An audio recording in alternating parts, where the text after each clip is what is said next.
ಚಿನ್ನಯ್ಯ ನನಗೆ ಹೊಡೆದಿರೋದು, ಅದು ಅರ್ಥ ಮಾಡ್ಕೊಳ್ಳಿ. ಆ ಪೊಲೀಸರಂದರೆ ಎಲ್ಲರೂ ಕರೆಸಿ ನಿಲ್ಲಿಸಿ, ಅವನ್ನು ಕರೆಸಿ ನನ್ನ ಬಟ್ಟೆ ಬಿಸಿ, ನನ್ನ ಬಟ್ಟೆ ಮಡಿಸಿ ಇಟ್ಟಿದ್ದೀನಿ ನಾನು, ಬಿಸಾಕಲ್ಲ ಅದು. ಆ ಬಟ್ಟೆ ಹಂಗೆ ಇಟ್ಟಿದ್ದೀನಿ. ಆ ಬಟ್ಟೆ ಬೇಕೇ ಬೇಕು, ಕೊನೆ ತನಕ ಬೇಕು ನನಗೆ, ಸತ್ಯ ಹೊರಬರೋ ತನಕ ಬೇಕು. ಕೆಟ್ಟ ಪದ ಇದು, ಅದು ದೊಡ್ಡದಾಗಿ ನನ್ನ ಮನಸ್ಸಲ್ಲಿದೆ. ಸುಳೆ ಮಗನೇ, ಪೋಳಿ ಮಗನೇ ಅಂತ ಕರೆದಿರೋದು. ಏನು ಅವರ ಎಂಜಲ ಕಾಸಿಲ್ಲ ಬಿದ್ದಿದ್ದೀನಾ? ನಾನು ₹1 ಅವರಿಂದ ಯಾರಿಂದಲೂ ತಿಂದುಬಿಟ್ಟು ನಾನು ಸಂಪಾದನೆ ಮಾಡಿ ಕಿತ್ತು ತಂದು ನನ್ನ ಮಕ್ಕಳಿಗೆ ಊಟ ಹಾಕಿಲ್ಲ, ನಾನು ಬದುಕಿಲ್ಲ. ಮತ್ತೇನಕ್ಕೆ ಸುಳೆ ಮಗ ಅಂತ ಕರಿಬೇಕು? ಕೊಲೆ ಮಾಡಲಿಕ್ಕೆ ಬಂದಿರೋದಾ? ನೀವು ಕೊಲೆ ಅಲ್ಲ, ಏನು ಬೇಕಾದ್ರೂ ಮಾಡಿರಿ ಅಂತ ಹೇಳಿದೆ. ಓಪನಾಗಿ ಹೇಳಿದೆ, ಮಾಡ್ತೀರಾ? ಇಲ್ಲೇ ಮಾಡಿ ನೀವು, ನಾವೆಲ್ಲಕ್ಕೂ ತಯಾರಾಗಿ ಬಂದಿರೋದು. ಸತ್ಯ ಇದೆ ಅಂತ ಗೊತ್ತು, ಸತ್ಯವನ್ನು ಹೊರ ಜನಕ್ಕೆ ತೋರಿಸ್ಬೇಕು, ತಪ್ಪಿಸಿದರೆ ಶಿಕ್ಷೆ ಆಗಬೇಕು. ಇದಕ್ಕೆ ಬಂದರು. ಕೊಲೆ ಮಾಡ್ತೀರಾ ಕೇಳಿದೆ ನಾನು, ಕೊಲೆ ಮಾಡ್ತೀರಾ ಮಾಡಿ ಅಂತ ಹೇಳಿದೆ. ಸ್ನೇಹಿತರು ನಮಸ್ಕಾರ, ನಾನು ನಿಮ್ಮ ರಾಕೇಶ್ ಶಾರುಂಡಿ. ಇವತ್ತು ನನ್ನೊಂದಿಗೆ ಒಂದು ಅರ್ಜಿ ಇದೆ. ಯಾಕೆಂದರೆ ಭಾಳಷ್ಟು ಕುತೂಹಲ ಕೇಳಿಸಿರ್ತಕ್ಕಂಥ ಅರ್ಜಿ, ಇಲ್ಲಿಯವರೆಗಿನ ಒಂದು ಬೆಳವಣಿಗೆ, ಜೊತೆಗೆ ಈ ಅರ್ಜಿ ಸಂಬಂಧಪಟ್ಟ ಹಾಗೆ ಇನ್ನೊಂದು ತಿರುವು. ನನಗೊಂದು ಕ್ಲಾರಿಟಿ ಬೇಕು. ಯಾಕೆಂದರೆ ನೋಡಿ, ಆರಂಭದಿಂದಲೂ ಇದನ್ನು ಸೂಕ್ಷ್ಮವಾಗಿ ನಾವು ಅಬ್ಸರ್ವ್ ಮಾಡ್ತಾ ಇರೋದ್ರಿಂದ ಈ ಕೇಸ್ನಲ್ಲಿ ಆರಂಭದಲ್ಲಿ ಒಂದು ನಿಲುವು, ಅದಾದ ಮೇಲೆ ಒಂದು ನಿಲುವು, ಈ ಥರದ್ದು ಆಗಬಾರ್ದು. ಜನರು ಕೂಡ ತುಂಬ ಸಂವೇದಿಗಳಾಗಿಬಿಟ್ಟಿದ್ದಾರೆ, ಸೂಕ್ಷ್ಮ ಸಂವೇದನಾಶೀಲರಾಗಿರೋದ್ರಿಂದ ಅವರು ಕೂಡ ಅಬ್ಸರ್ವ್ ಮಾಡ್ತಿರ್ತಾರೆ. ಜಯಂತ್ ಸರ್ ಯಾಕೆ ನೀವೇ ಉಲ್ಟಾ ಹೊಡೆದ್ಬಿಟ್ರ ಅಂತ ಅವ್ರಿಗೂ ಕೂಡ ಪ್ರಶ್ನೆ ಮಾಡಬಾರ್ದು. ನೋಡಿ, ಒಂದು IG ಅವ್ರಿಗೂ ಕೂಡ ಒಂದು ಅರ್ಜಿಯನ್ನು ಕೊಟ್ಟಿದ್ದಾರೆ, ಬೆಳ್ತಂಗಡಿ ಪೊಲೀಸ್ ಠಾಣೆಗೂ ಕೂಡ ಒಂದು ಅರ್ಜಿಯನ್ನು ಸಲ್ಲಿಸಬೇಕಾಗಿದೆ, ಜೊತೆಗೆ ರಾಜ್ಯಪಾಲರಿಗೂ ಕೂಡ ಅರ್ಜಿಯನ್ನು ಸಲ್ಲಿಸಿ, ಜೊತೆಗೆ ಒಂದು ರಿಸೀವಿಂಗ್ ಸೈನು ಮತ್ತು ಸೀಲ್ ಕೂಡ ಪಡೆದುಕೊಂಡಿದ್ದಾರೆ. ಈ ಅರ್ಜಿಯಲ್ಲಿ ನೀವು ಗಮನಿಸಿದ ಹಾಗೆ ನೋಡಿ, ಯಾರೆಲ್ಲ SIT ತನಿಖೆನ ತುಂಬ ಆರಂಭದಲ್ಲಿ ತುಂಬ ನೀಟಾಗಿ ಮಾಡ್ತಿದ್ದಾರೆ, ಪ್ರಾಮಾಣಿಕವಾಗಿ ಮಾಡ್ತಿದ್ದಾರೆ ಅಂತ ಮಾಧ್ಯಮಗಳ ಮುಂದೆ ಜಯಂತ್ ಅವರು ಒಪ್ಕೊಂಡಿದ್ರು. ಅವರೇ ಈಗ ಅವರು ಮಾಡಿದಂಥ ತನಿಖೆ ಎಷ್ಟು ಟಾರ್ಚರ್ ಕೊಟ್ಟಿದ್ರು, ಎಷ್ಟು ಚಿನ್ನಯ್ಯನಿಗೆ ಹಿಂಸೆ ಕೊಟ್ಟಿದ್ರು, ಚಿನ್ನಯ್ಯನಿಗೆ ನನ್ನ ಮುಂದೆ ಬಟ್ಟೆ ಬಿಚ್ಚಿ ನಿಲ್ಲಿಸಿದ್ರು, ಹೆದರಿಸಿದ್ರು, ಬೆದರಿಸಿದ್ರು ಅನ್ನೋ ರೀತಿಯಾಗಿ ಸೈಮನ್ ಆಗಿರ್ಬೋದು, RG ಮಂಜುನಾಥ್, ಜೊತೆಗೆ inspector Manjunath Gowda, sub inspector Gunapal, ಇವರೆಲ್ಲರ ವಿರುದ್ಧವಾಗಿ ದೈಹಿಕ ಹಲ್ಲೆ, ಪ್ರಾಣ ಬೆದರಿಕೆ, ಸುಳ್ಳು ಸಾಕ್ಷಿ ಹೇಳುವಂತೆ ಮಾಡಿರ್ತಕ್ಕಂಥ ಒತ್ತಾಯದ ಒಂದು ಆರೋಪವನ್ನು ಅವ್ರು ಮಾಡ್ತಾ ಇದ್ದಾರೆ. ಸರ್, ನನಗೆ ಅರ್ಜಿ ಸಂಬಂಧವಾಗಿ ಒಂದಿಷ್ಟು ಕುತೂಹಲದ ಪ್ರಶ್ನೆಗಳನ್ನು ಕೇಳ್ತಾ ಹೋಗ್ತೀನಿ. ಯಾಕೆ ಆರಂಭದಿಂದ ನೀವು ಮಾಧ್ಯಮಗಳ ಮುಂದೆ ಮಾತನಾಡಬೇಕಾದ್ರೆ ಪ್ರತಿ ಸರ್ನು SIT ಕೂಲ ಹೋಗ್ತಾ ಇದೆ, ತುಂಬ ಚೆನ್ನಾಗಿ ಮಾಡ್ತಾ ಇದ್ದಾರೆ ಅಂತ ಹೇಳಿ ಮಾಧ್ಯಮಗಳಿಗೆ ನೀವು ಟಾಂಗ್ ಕೊಡ್ತಾ ಇದ್ದಾರೆ. ಈ ಅರ್ಜಿ ಯಾಕೆ ಈಗ ಅಂತ? ಸರ್, ಮೊದಲನೇದಾಗಿ ಅವತ್ತಿಂದ ಹೇಳ್ತಾ ಇದ್ದೀನಿ ನಾನು ಎಲ್ಲ ಮಾಧ್ಯಮ ಮುಂದೆನೂ, ನಮ್ಮ ಮುಖದಲ್ಲಿ ಏನೋ ನಗೆ ಇರ್ಬೋದು, ಆಳದ ನೋವಿದೆ, ಅದು ನಿಮಗೆ ಶಾಪ್ ಆಗಬಂತ ಹೇಳ್ತಲೇ ಇದ್ದೀನಿ ನಾನು. ಒಂದನೇ ವಿಷಯ ಅದು. ಎರಡನೇದಾಗಿ ನಮಗೇನಾದರೂ ನೋವಾದರೆ ನಮ್ಮ ನೋವು ನಮ್ಮ ಸೌಜನ್ಯ ಪರ ಹೋರಾಟಗಾರರಿಗೆ ಆತ್ಮೀಯರಿಗೆ ತುಂಬ ನೋವಾಗ್ತಾಯಿತ್ತು. ಅದು ಆಗಬಾರ್ದು. ಏನೇ ನೋವಿದ್ದರೂ ನಾವೇ ತಿಂದ್ಕೊಂಡಿರಬೇಕು. ಆ ಒಂದು ಕೆಲಸ ಮಾಡಿದೆ ಸರ್ ನಾನು. SIT 4/9/2025 2:00 ನನಗೊಂದು ಫೋನ್ ಕರೆ ಬಂತು. ಅದರ ಪ್ರಕಾರ ಒಂದು 1 ಅವರ್ಗೆ ಬರ್ತೀನಿ ಅಂತೇಳಿ 3-4 ಗಂಟೆಗೆ ನಾನು ಕಚೇರಿ ಹೋದೆ ಸರ್. ಆವತ್ತು ನಡೆದ ಘಟನೆ. ನಾನಾದರೂ ನಮ್ಮ ಹೋರಾಟಗಾರರಿಗೆ ಮಹೇಶನ್ ಅನ್ನೋರಿಗೆ ಮತ್ತು ಯಾರೆಲ್ಲ ಇದ್ದರು ಸಾಯಂಕಾಲ ಅವರಿಗೆಲ್ಲ ಹೇಳ್ತೀನಿ ನಾನು, ಈ ಥರ ನನ್ನ ಮೇಲೆ ಅಟ್ಯಾಕ್ ಆಗಿದೆ, ಆದರೂ ಪರವಾಗಿಲ್ಲ, ಇನ್ನೂ ನೋವು ತಿನ್ಕೊಳ್ಳಿಕ್ಕೆ ರೆಡಿ ಇದ್ದೀನಿ, ಆದರೆ ಸತ್ಯ ಹೊರಗೆ ಬರಬೇಕು. ಇವಾಗ ನಾವು ತಿಂತಾ ಇರೋ ನೋವು ಏನೂ ಅಲ್ಲ. ಆ ಒಂದು ಹೆಣ್ಣು ಮಗಳು ಸೌಜನ್ಯ ಆಗಲಿ, ಪದ್ಮಲತಾ ಆಗಲಿ, ಇನ್ನೂ ಎಷ್ಟೋ ಹೆಣ್ಣು ಮಕ್ಕಳನ್ನು ಅತ್ಯಾಚಾರ ಮಾಡಿ ಕೊಲೆ ಮಾಡಿದ್ದಾರೆ. ನಾನೇ ಮೊನ್ನೆ ಕೊಟ್ಟ ವರದಿಯಲ್ಲಿ ಒಂದು ಲೆಟ್ರಲ್ಲಿ ಕೊಟ್ಟಿದ್ದೀನಿ. ಮರ್ಮಾಂಗಕ್ಕೆ ಬಟ್ಟೆ ತುಂಬಿಸಿರೋದು ನೋಡಿದವ್ರು ಯಾರು, ಚಾಕು ಇರೋದು ಯಾರು, ಆ ನೋವನ್ನು ತಿಂತಿಲ್ವಲ್ಲ ಸರ್. ಅದಕ್ಕೋಸ್ಕರ ನಾನು ಹೇಳಿದೆ, ನಾನು ಎಷ್ಟು ಬೇಕಾದ್ರೂ ನೋವು ತಿನ್ನಿದ್ದೆ, ಸತ್ಯ ಹೊರ ಬರಬೇಕು. ಅದಕ್ಕೋಸ್ಕರ ನೆಗಾಡ್ಕೊಂಡು ಅವ್ರು ಇನ್ನೂ ಚೆನ್ನಾಗಿದ್ದಾರೆ ಅಂತ ಹೇಳಿದ್ರೆ ಉದ್ದೇಶನ ಇನ್ನಾದರೂ ಮಾಡಲಿ, ಇನ್ನಾದರೂ ಕ್ಲಿಯರಾಗಿ ಕೆಲಸ ಮಾಡಲಿ, ಸತ್ಯ ಹೊರಗೆ ಬರಲಿ. ಇನ್ನೊಂದು ಕಡೆಯಿಂದ ನಮಗೆ ನಾವು ನೋಯಿಸಿಬಿಟ್ಟು ಅವರಿಗೆ ನಮಗೆ ನೋಯಿಸ್ತಾ ಇದ್ವಿ ಅಂತೇಳಿ ಆದರೂ ಸತ್ಯ ಹೊರಗೆ ಬರಲಿಕ್ಕೆ ಅವರೊಂದು ಪ್ಲ್ಯಾನ್ ಇದ್ದರೆ ಅದಾದರೂ ಆಗಲಿ ಅಂತ ನಾನು ಹೇಳಿದೆ. ಈ ಹಿಂದೆನೇ ನಾನು ಹೇಳ್ತಾ ಇದ್ದೀನಿ, ಕೆಲವೊಂದು ಸರಿ ನಮ್ಮ ಮೇಲೆ ಅಟ್ಯಾಕ್ ಮಾಡ್ಬೋದು, ನಮ್ಮನ್ನು ನೋಯಿಸ್ಬೋದು, ಆ ರೀತಿಯಲ್ಲಿ ಆದರೂ ಹೊರಗೆ ಬರ್ಬೋದು ಸತ್ಯ. ಅದಕ್ಕೆ ಆಗಿರ್ಬೋದು ಅಂದರೆ ಅಪೋಸಿಟ್ ಯಾರೋ ಈ ಅತ್ಯಾಚಾರಿಗಳಿಗೆ ನಮ್ಮನ್ನು ನೋಯಿಸುವಾಗ ಪರವಾಗಿಲ್ಲ, ಅವರ ಕಡೆ ಅವ್ರು ನೋಡಿತಾ ಇದ್ದಾರೆ, ನಮಗೆ ಪರವಾಗಿದ್ದಾರೆ ಅಂತ ಆ ರೀತಿಯಲ್ಲ ಇವರು ಸತ್ಯ ಹಿಡ್ಕೊಳ್ಳಿಕ್ಕೆ ಹೋಗ್ತಾರೆ. ಇದು SIT ಇಲ್ಲ CID ಇಂಥ CBI ಸಂಸ್ಥೆಯ ಕೆಲಸ. ಆ ರೀತಿಯಲ್ಲಿ ಆಗ್ಬೋದು ಎಂಬ ಉದ್ದೇಶದಿಂದ ನಾನು ಈ ಥರ ಮಾತನ್ನು ಹೇಳ್ಕೊಳ್ಳೇ ಬಂದಿದ್ದೀನಿ ಸರ್ ನಾನು. ಆದರೆ ಒಂದು ವಿಷಯ, ಎಲ್ಲೋ ಪೊಲೀಸರು ಹೊಡೆದಿಲ್ಲ ಅಂತ ಮಾತ್ರ ಹೇಳಿದ್ರು. ನಾನು ಆಲೋಚನೆ ಮಾಡಿ, ಚಿನ್ನಯ್ಯ ಹೊಡೆದಿಲ್ಲ ಅಂತ ನಾನು ಹೇಳಿಲ್ಲ, ಪೊಲೀಸರು ಹೊಡೆದಿಲ್ಲ ಆ ಮಾತು ಮಾತ್ರ ಹೇಳಿದೆ ನಾನು. ಚಿನ್ನಯ್ಯ ನನಗೆ ಹೊಡೆದಿರೋದು, ಅದು ಅರ್ಥ ಮಾಡ್ಕೊಳ್ಳಿ. ಆ ಪೊಲೀಸರಂದರೆ ಎಲ್ಲರೂ ಕರೆಸಿ ನಿಲ್ಲಿಸಿ, ಅವನ್ನು ಕರೆಸಿ ನನ್ನ ಬಟ್ಟೆ ಬಿಸಿ, ನನ್ನ ಬಟ್ಟೆ ಮಡಿಸಿ ಇಟ್ಟಿದ್ದೀನಿ ನಾನು, ಬಿಸಾಕಲ್ಲ ಅದು. ಆ ಬಟ್ಟೆ ಹಂಗೆ ಇಟ್ಟಿದ್ದೀನಿ. ಆ ಬಟ್ಟೆ ಬೇಕೇ ಬೇಕು, ಕೊನೆ ತನಕ ಬೇಕು ನನಗೆ, ಸತ್ಯ ಹೊರಬರೋ ತನಕ ಬೇಕು. ಮತ್ತು ಈ ಪಾಯಿಂಟ್ಸ್ಗಳೆಲ್ಲ ಏನು ಸರ್? ದೈಹಿಕ ಹಲ್ಲೆ, ಪ್ರಾಣ ಬೆದರಿಕೆ, ಇದು ಯಾರು? ಚಿನ್ನಯ್ಯ ನಿಮಗೆ ಮಾಡ್ತಾ ಇರೋದು ಪೊಲೀಸ್ನವರು? ಚಿನ್ನಯ್ಯ ನನಗೆ ಹೊಡೆದಿರೋದು. ಚಿನ್ನಯ್ಯನಿಗೆ ಪೊಲೀಸರು ಹೊಡೆಯೋದು, ಚಿನ್ನಯ್ಯ ನನಗೆ ಹೊಡೆಯೋದು ಬೇಕಿದೆ ಸರ್. ಇದು ನಾನು ಕೇಳ್ಬೋದಲ್ಲ, ಕೇಳಿದ್ದೀನಲ್ಲ. ಇದೆಲ್ಲ ಆಗಿರೋದು ಕೆಲವೊಂದು ಮಾಧ್ಯಮದಿಂದ. ಅಂದರೆ ನಾನು ಕಾಡಿಗೆ ಹೋಗಿ ಮೆಟೀರಿಯಲ್ ತಂದಿದ್ದೆ ಅಂದರೆ ಮಾಧ್ಯಮವರು ಕನ್ಫರ್ಮ್ ಮಾಡಿದರು. ನಾನು ಅಂಥ ಗುಡ್ಡಕ್ಕೆ ಹೋಗಿಲ್ಲ, ನಾನು ತಂದಿಲ್ಲ ಅಂತ ಮತ್ತೆ ಮತ್ತೆ ಹೇಳ್ತಾರೆ. ಆದರೆ ಇವರು ಅದಿಲ್ಲ, ಜಯಂತೆ SIT ಅವರು ಹೇಳಿದರು, ನಾವು SIT ಪ್ರಾರಂಭ ಆದ 2ನೇ ದಿನಕ್ಕೆ ತನಿಖೆ ಪ್ರಾರಂಭ ಆಗೋದು ನನ್ನ ವಿರುದ್ಧ ಅಂತ. ನಾನು ಯಾರಂತ ಇದನ್ನೇ ಹೇಳ್ತಾ ಇದ್ದಾರೆ, ಅದನ್ನು ಹೇಳ್ತಾ ಇದ್ದಾರೆ. ನಿನ್ನ ತಮ್ಮನ್ನು ಸಮೇತ ಬಿಟ್ಟಿಲ್ಲ. ಹೌದು ಸರ್, ನಾನು ನನ್ನ ಅಪ್ಪನೂ ತಪ್ಪಿದ್ರೆ ಬಿಡಲ್ಲ ಸರ್ ಅಂತ ಹೇಳಿದ್ದೀನಿ. ನೀವೇನು ಕೇಳಿ ಅದಕ್ಕೆ ಹೇಳ್ತಾ ಇದ್ದೀನಿ ನಾನು. ನೀವೇನು ಶಿಕ್ಷೆ ತಗೊಳ್ತ ಕೇಳಿದಿ, ಇನ್ನೊಬ್ಬರ ತಲೆ ಮೇಲೆ ಕಟ್ಟಲಿಕ್ಕೆ ತಯಾರಿಲ್ಲ. ಏನೇ ಪಾಪ ನಾನು ತಿಂತೀನಿ, ಅವರ ಶಾಪ ನನ್ನ ಮಕ್ಕಳಿಗೆ ಬರಬಾರ್ದು ನಾನು ಹೇಳ್ತಾ ಇದ್ದೆ ಸರ್. ಅದಕ್ಕೆ ಇಷ್ಟೆಲ್ಲ ಆಗಿರು ಸರ್. ಇವಾಗ ನಾನು ನೋಡಿದರೆ ಕೊನೆಯ ಪಕ್ಷದಲ್ಲಿ ನಮ್ಮ ಮನೆಯವ್ರನ್ನ ಕರೆಸೋದು, ಮನೆಯವ್ರ ಸ್ಟೇಟ್ಮೆಂಟ್ ಎಂಡ್ ಮಾಡ್ತಾ ಇಲ್ಲ, ಮಗಳ ಸ್ಟೇಟ್ಮೆಂಟ್ ತಗೊಂಡಿರೋದು, ಮಗಳ ಹತ್ರ ಒತ್ತಾಯಪೂರ್ವಕವಾಗಿ ನೀನು ವೀಡಿಯೋ ರೆಕಾರ್ಡಲ್ಲಿ ತಮ್ಮ ವೀಡಿಯೋ ಮಾಡಿದಾನಂತ ಹೇಳ್ಬೇಕಂತ ಹೇಳ್ತಾ ಇರೋದು, ಇದೆಲ್ಲ ನೋಡುವಾಗ ಎಲ್ಲೋ ಒಂದು ಕಡೆ ಟ್ವಿಸ್ಟ್ ಆಗ್ತಾ ಇದೆ. ಅದು ಅಲ್ಲದೆ ನಮಗೆ ಏನಂತ ಆರೋಪಿ ಸ್ಥಾನದಲ್ಲಿ ನಿಲ್ಲಿಸಿಬಿಟ್ಟು ನಮ್ಮನ್ನು ಬಂಧನ ಮಾಡುವ ರೀತಿ ನೋಡ್ತಾ ಇದ್ದಾರೆ. ಇದೆಲ್ಲ ನೋಡುವಾಗ ಟೋಟಲಾಗಿ ಆವಾಗ ನಾವು SITಗೆ ಒಂದು ಸಹಕಾರ ಕೊಡೋಲ್ಲ ಅಂತ ಎಷ್ಟೇ ನೊಂದರೂ ನಾವು SITಗೆ ಸಹಕಾರ ಕೊಡ್ತಾ ಇದೆ. ಅದು ಆಗ್ತಾ ಇಲ್ಲ ಅಲ್ಲಿ. ಇನ್ನಾದರೂ ನಾನು ಬಿಚ್ಚಿ ಹಿಡಿದಿದ್ರೆ ತೊಂದರೆ ಆಯ್ತಲ್ಲ. ಇವಾಗ ಏನೋ circle inspector Madikeri Ganapati sir ಅವರು ಸತ್ತಂಗೆ ಜನಗೆ ತಿಳಿಸಲು ಸಾಯಬಾರ್ದು, ಅವ್ರು ಕರೆ ಮಾಡಲಿಕ್ಕೂ ತಯಾರಿದ್ದಾರೆ ಇನ್ನು. ಅದಕ್ಕೋಸ್ಕರ ಇವಾಗ ಇದನ್ನು ಕೊಟ್ಟಿರ್ತೀನಿ ಸರ್. ಏನೆಲ್ಲ ಹಿಂಸೆ ಕೊಡ್ತಿದ್ರು ಸರ್ ನಿಮ್ಮ ಕಣ್ಣು ಮುಂದೆ? ಚಿನ್ನಯ್ಯನಿಗೆ ಹೊಡೆದಿರೋದು, ಲಾಠಿಯಲ್ಲಿ ಓಡಿಸಿ ಅವನಿಂದ ನಡೆಸಿ. ಆವಾಗ ಅವನಿಗೆ ಎಷ್ಟು ನೋವಾಗಿರ್ಬೋದು, ಆ ನೋವಿಂದ ನನಗೆ ಹೊಡಿತಾ ಇರೋದು. ಇವರೆಷ್ಟು ಬುದ್ಧಿವಂತರಲ್ಲ, ಇವರೇ ಕರೆದು ಓಡಿಸ್ಬೋದಿತ್ತಲ್ಲ ಸರ್. ನಾನು ಸತ್ಯ ಹೇಳೋದಿದ್ದರೆ ಅವನಿಂದ ಓಡಿಸ್ಬೇಕಿತ್ತು ಇವರಿಗೆ. ಆಗ ನಾನು ಕೇಳ್ತಾ ಇರೋದು, ನನ್ನ ಮುಂದೆನೇ ಅವನಿಗೆ ಹೊಡೆಯೋದಾದರೆ ಈ ಒಂದು ವಿಷಯವನ್ನು ತಿರುಚಲಿಕ್ಕೋಸ್ಕರ ಅವನು ಎಷ್ಟು ಹೊಡೆದಿರ್ಬೋದು.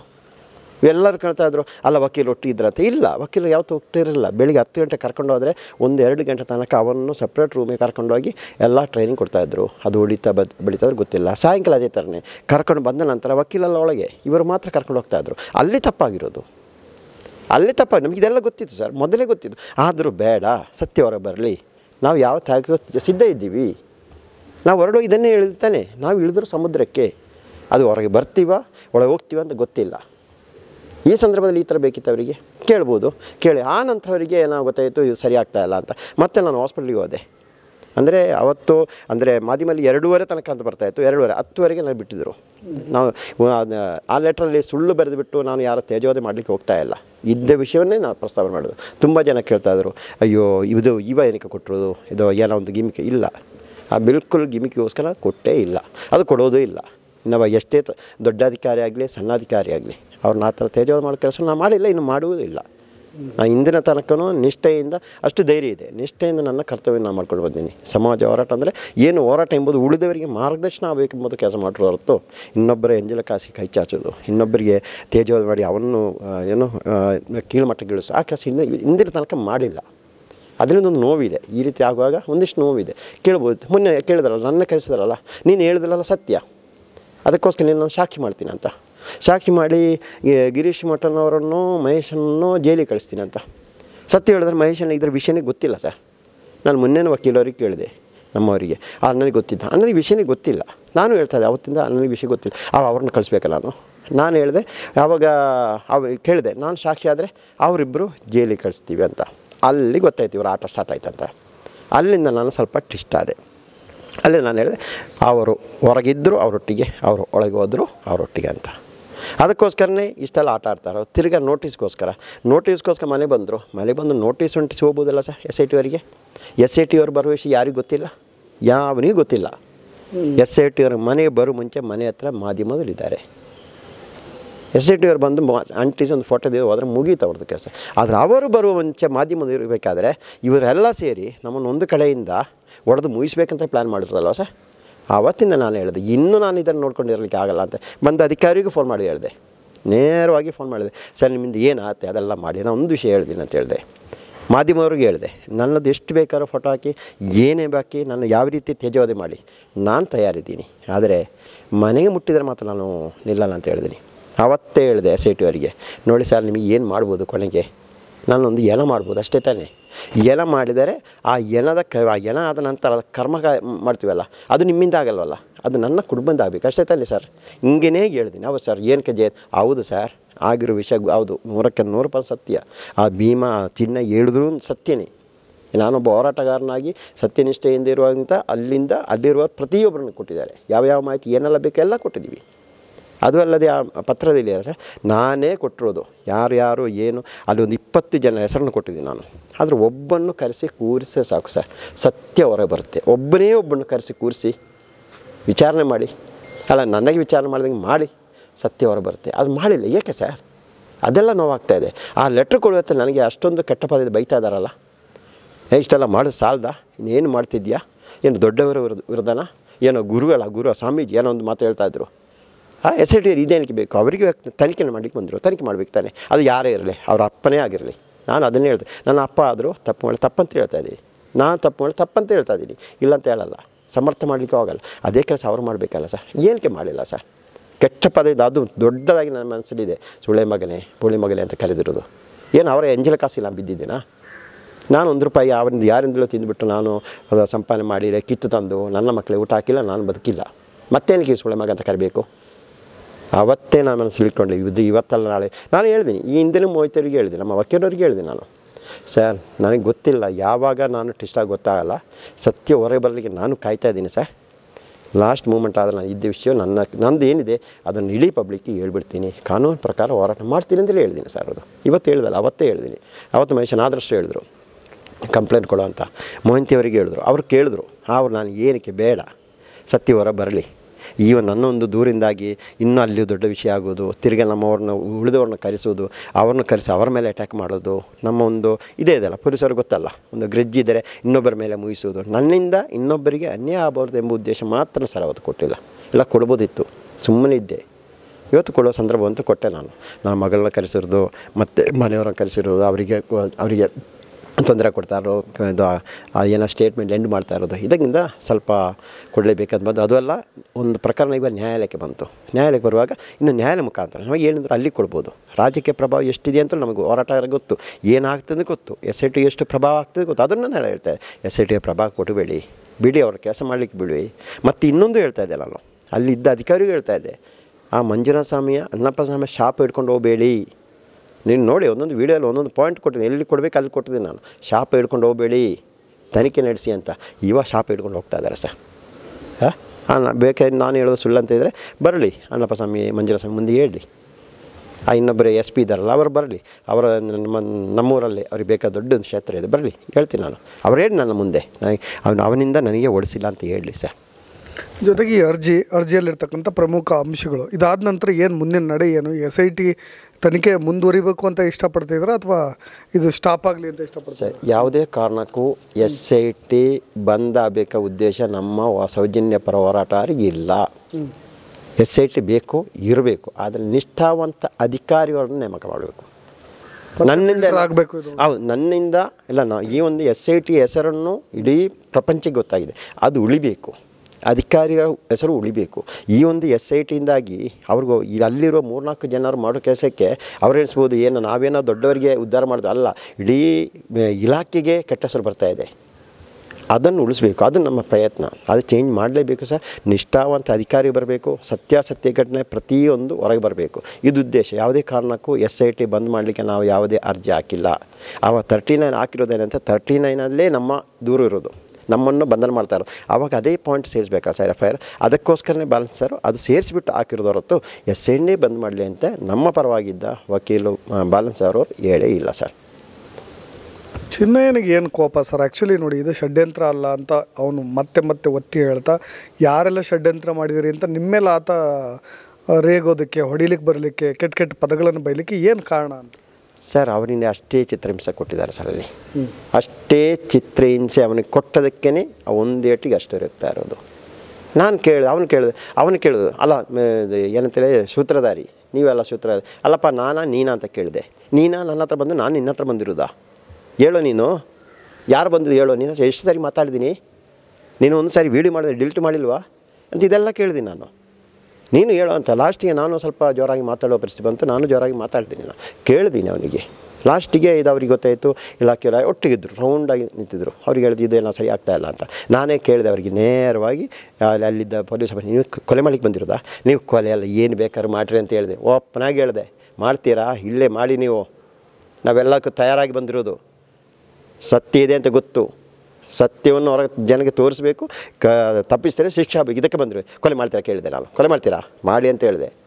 ಇನ್ನೇನು ನಾನೇನು ಈ ಪಬ್ಲಿಸಿಟಿ ಮಾಡಲಿಕ್ಕೆ ಬಂದಿಲ್ಲ, ಇಲ್ಲ ಸಂಪಾದನೆ ಮಾಡಲಿಕ್ಕೆ ಬಂದಿಲ್ಲ. ಇವತ್ತು ಯಾರನ್ನ 1 ರೂಪಾಯಿ ತಂದು ಈಸ್ಕೊಂಡು ನಾನು ಕೆಲಸ ಮಾಡ್ತಾಯಿಲ್ಲ. ನನಗೆ ಇವತ್ತು ಅಭಿಮಾನ ಇದೆ, ನನ್ನ ದುಡ್ಡಲ್ಲಿ ನಾನು ದುಡಿತಾ ಇದ್ದೀನಿ ಅಂತ ಹೇಳುವಾಗ ಆ ಕೆಲಸ ಮಾಡ್ತಾವಾಗ ಮಾತಾಡಲಿಕ್ಕೆ ನಮಗೆ ಬರುತ್ತೆ. ಓಪನಾಗಿ ಕೇಳಿದೆ, ಕೊಲೆ ಮಾಡ್ತೀರಾ ಅಂತ.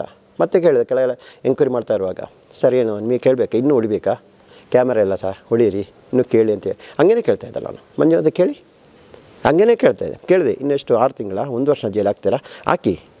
ನಾನು ಹೇಳ್ತಾ ಇರೋ ಇವಾಗ ದನಿಗಳು ಇನ್ನಂತ ಹೇಳುವಾಗ ಅದೆಲ್ಲ ಸ್ಪಷ್ಟವಾಗಿ ಹಳೆ ವೀಡಿಯೋನೆಲ್ಲ ತೆಗೆದು ಏನಕ್ಕೆ ಆವಾಗ ಗೊತ್ತಾಯಿತು ನಮ್ಮ ಮೇಲೆ ಷಡ್ಯಂತ್ರ ಆಗ್ತಾಯಿದೆ ಮಾಡ್ತಾಯಿರೋ. ಆ ನಂತರ ಗೊತ್ತಾಯಿತು. ನಾವು ಹೇಳೋದನ್ನು ಬರೆಯಲ್ಲ. ಅವ್ರು ನಮ್ಮ ಮತ್ತೆ ಕೈ ಕಟ್ಟಿ ಕೂತೆ, ಸರ್ ನಿಮಗೇನು ಖುಷಿ ಅದು ಬರೀರಿ, ಏನು ಅದು ಟೈಪ್ ಮಾಡಿ.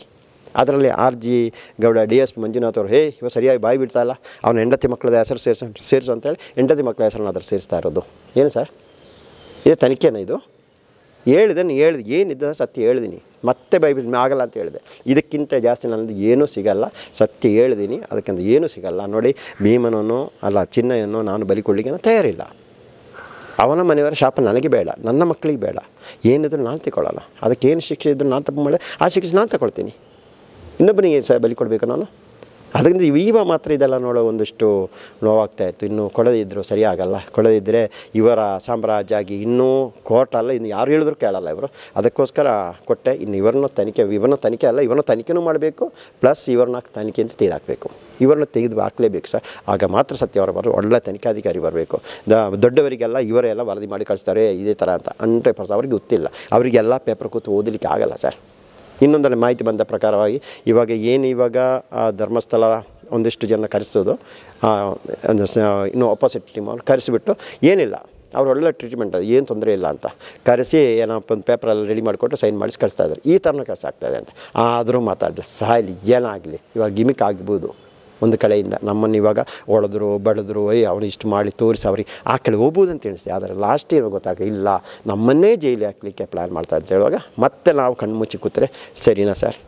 ಅದಕ್ಕೋಸ್ಕರ ಇವಾಗ ಇದ್ದ ವಿಷಯನ ಪ್ರಸ್ತಾಪನೆ ಮಾಡಿ ನಾನು ದೂರು ಕೊಟ್ಟಿದ್ದೀನಿ ಸರ್. ಇವಾಗ ರಾಜ್ಯಪಾಲರಿಗೆ ಕೊಟ್ಟಿದ್ವಿ, ಅನುಮತಿ ಕೇಳಿದ್ವಿ. ಅದೇ ಥರನೇ ಇವಾಗ ನಾಳೆ ಬೆಳ್ತಂಗಡಿ ಹೋಗ್ತಾಯಿದ್ವಿ. ಬೆಳ್ತಂಗಡಿ ಹೋಗಿ ಠಾಣೆಗೆ ಕೊಡ್ತೀವಿ. ಠಾಣೆಗೆ ಕೊಟ್ಟು FIR ಮಾಡಲೇಬೇಕು ಸರ್, ತನಿಖೆ ಆಗಲೇಬೇಕು. ದಾಖಲೆ ಇದೆ. ಇವಾಗ 5-6 ಜನ ಇದ್ದೀವಿ ನಾವು. 5-6 ಜನ ಕೊಟ್ಟ ತೊಂದರೆ ಗೊತ್ತು.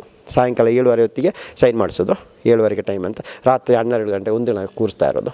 ನಾನು ಅವತ್ತು ಹೇಳಿದೆ 5ನೇ ತಾರೀಕು ನಾನು ಇನ್ನೂ ಹಾಸ್ಪಿಟ್ಲಿಗೆ ಹೋಗ್ಬೋದೆಂಬ ಭಯದಿಂದ ಬೆಳಿಗ್ಗೆ 2:30 ತನಕ ಕೂರಿಸಿದ್ದಾರೆ. ಮತ್ತು ನಾನು ಸಿಂಧು ದೀವಿ ಅಂತೇಳಿ ಅವ್ರು ರಾತ್ರಿ ಕರೆಸಿರೋದು. 4ನೇ ತಾರೀಕು ನಮ್ಮ ಮಾವ ಶಶಿಧರ್ ಅಂತ ಅವ್ರನ್ನ ಕರೆಸಿದ್ರು. ನಾವು ಆಮೇಲೆ ಕರೆಸಿರೋದು. ಇವರು ಏನಕ್ಕೆ ಬೇಕು ಸರ್ ಇದು? ನಾನು ಹಾಸ್ಪಿಟ್ಲಿಗೆ ಹೋದವತ್ತು ಹಿಂದೆ ಬಂದಿದ್ದಾರೆ. ನನಗೆ ಫೋನು ನಾನು ಬರ್ತಾಯಿದ್ದೀನಿ ಅಂತ ಹೇಳಿದೆ. ಅವ್ರಿಗೆ ಗೊತ್ತಾಯ್ತು, ಲೊಕೇಶನ್ ನೋಡ್ತಾ ಇರ್ತಾರೆ, ನಾನು ಎಲ್ಲ ಹೋಗ್ತೀನಿ. ಹಾಸ್ಪಿಟ್ಲಿಗೆ ಬಂದು ಡೀಟೇಲ್ ತಗೊಂಡು ಹೋಗಿದ್ದಾರೆ. ಅವಾಗ ಹೇಳಿದ್ದೀನಿ, SIT ಅಂದರೆ ಹಾಸ್ಪಿಟ್ಲವ್ರು ಭಯ ಬೀಳ್ತಾ ಇದ್ದಾರೆ. ಅದು ಅಲ್ಲ, ನಾನು ಇನ್ನೊಂದು ಹಾಸ್ಪಿಟ್ಲಿಗೆ ಹೋಗಿ ಅಡ್ಮಿಟ್ ಆಗಲಿಕ್ಕೆ ಆಗಲ್ಲ. ಅಲ್ಲೂ ಎಲ್ಲ ಇರೋದು ಇದು ಒಂದು ಏನಂತೇಳಿ ಹೋರಾಟಗಾರನ ಯಾವ ರೀತಿ ಕೊಲೆ ಮಾಡಬೇಕಂತ ಇರೋದು. ಅದಕ್ಕೋಸ್ಕರ ಏನೇ ಅನುಭವಿಸ್ಕೊಂಡು ಹೋಗೋಣ ಅಂತೇಳಿ ಸುಮ್ಮನಿದ್ದೆ ಸರ್. Thank you. ನೋಡಿ, ಜಯಂತ್ ಅವ್ರು ಹೇಳ್ತಾ ಇರೋ ರೀತಿ, ಅಲ್ಲಿನ ಅಧಿಕಾರಿಗಳೇ ಯಾವ ರೀತಿಯಾಗಿ ದುರ್ವರ್ತನೆ ತೋರಿದ್ರು ಆ ಸಂಬಂಧವಾಗಿ ನಾನು ರಾಜ್ಯಪಾಲರಿಗೂ ಕೂಡ ದೂರು ಕೊಟ್ಟಿದ್ದೀನಿ. ಅವರ ಒಂದು ಹಕ್ಕೊತ್ತಾಯ ಅಂತ ಹೇಳ್ಬೋದು. ಯಾಕೆಂದರೆ ನೋಡಿ, SIT ಟೀಮ್ ರಚನೆ ಆದ ರೀತಿ, ಜೊತೆಗೆ ಅವರು ಕಾರ್ಯನಿರ್ವಹಣೆ ಮಾಡ್ತಾ ಇರೋ ರೀತಿ, ಅವರ ವರ್ತನೆಗಳು, ಅಂದರೆ ಲೀಗಲಿ ಏನು ಯಾವ ರೀತಿಯಾಗಿ ತನಿಖೆ ನಡೆಸಬೇಕಿತ್ತೋ ಆ ರೀತಿಯಾಗಿ ತನಿಖೆ ನಡೆಸ್ತಾ ಇಲ್ಲ. ಇವರನ್ನು ಕುಗ್ಗಿಸಿಬಿಟ್ರೆ ಈ ಕೇಸು ಅವರೇ ವಾಪಸ್ ತೆಗೆದುಕೊಳ್ಬೋದು ಅಥವಾ ಹಿಂದೆ ಸರ್ಕೊಳ್ಬೋದು ಅನ್ನೋ ಉದ್ದೇಶದಿಂದ ಮಾನಸಿಕವಾಗಿ ಚಿನ್ನಯ್ಯನಿಗೆ ಹಿಂಸೆ ಕೊಟ್ಟು ಆತನ ಮುಖಾಂತರವಾಗಿ ಇವರಿಗೆ ದೌರ್ಜನ್ಯ ಮಾಡೋ ಕೆಲಸವನ್ನು ಕೂಡ ಅವರು ಮಾಡಿದ್ದಾರೆ ಅಂತ ಹೇಳ್ತಾ ಇದ್ದಾರೆ. ನೋಡೋಣ ಈ ಅರ್ಜಿ ಎಷ್ಟು ಇಂಪ್ಯಾಕ್ಟ್ ಆಗ್ಬೋದು. ರಾಜ್ಯಪಾಲರಿಗೂ ಕೂಡ ಹೋಗಿರೋದ್ರಿಂದ ಇನ್ನೂ ಎಷ್ಟು ಸದ್ದು ಮಾಡಬಹುದು, ಮತ್ತೇನಾದರೂ ತಿರುವು ತೆಗೆದುಕೊಳ್ಳುತ್ತಾ ಕಾದು ನೋಡೋಣ ಅಂತ ಹೇಳ್ತಾ ಇನ್ನಷ್ಟು ಅಪ್ಡೇಟ್ಸ್ಗಳೊಂದಿಗೆ ಮತ್ತೆ ಬರ್ತೀನಿ. ನಾನು ರಾಕೇಶ್ ಆರುಂಡಿ. ಧನ್ಯವಾದ.